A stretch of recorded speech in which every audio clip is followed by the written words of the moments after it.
Hi. మనం ఇప్పుడు బీరకాయ పచ్చడి ఎలా చేయాలో చూద్దాం. ముందుగా ఒక కడాయిలో కొద్దిగా ఆయిల్ వేసి, ఆయిల్ వేడెక్కిన తర్వాత అందులో శనగపప్పు,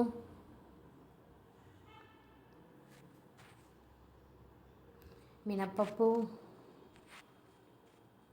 రెండు వేగిన తర్వాత అందులో మనకి కారంకి తగ్గట్టు పచ్చిమిర్చి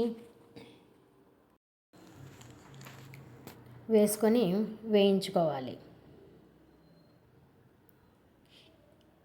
ఇప్పుడు అందులోనే కొద్దిగా కరివేపాకు వేసి అన్నీ కలిపి ఒకసారి వేయించుకుందాం.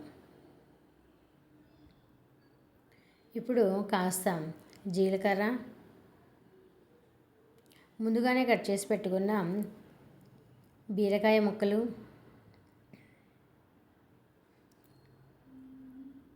అన్నీ వేసి ఒకసారి కలుపుకొని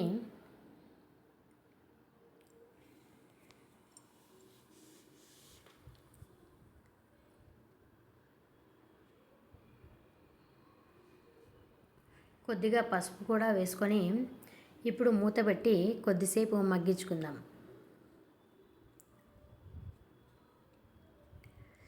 తర్వాత ఒకసారి ఓపెన్ చేసి చూద్దాము, ఇంకా మగ్గలేదు. సో ఇప్పుడు మళ్ళీ కొద్దిసేపు ఇంకొక 10 నిమిషాల పాటు మగ్గించుకుందాం. 10 నిమిషాల తర్వాత కాస్త కొత్తిమీర కూడా వేసుకొని కలిపేసి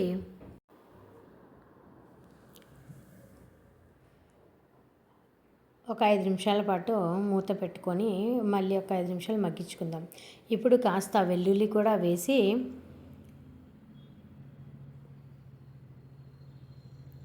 కొద్దిగా చింతపండు కూడా వేసుకొని అన్నీ కలుపుకొని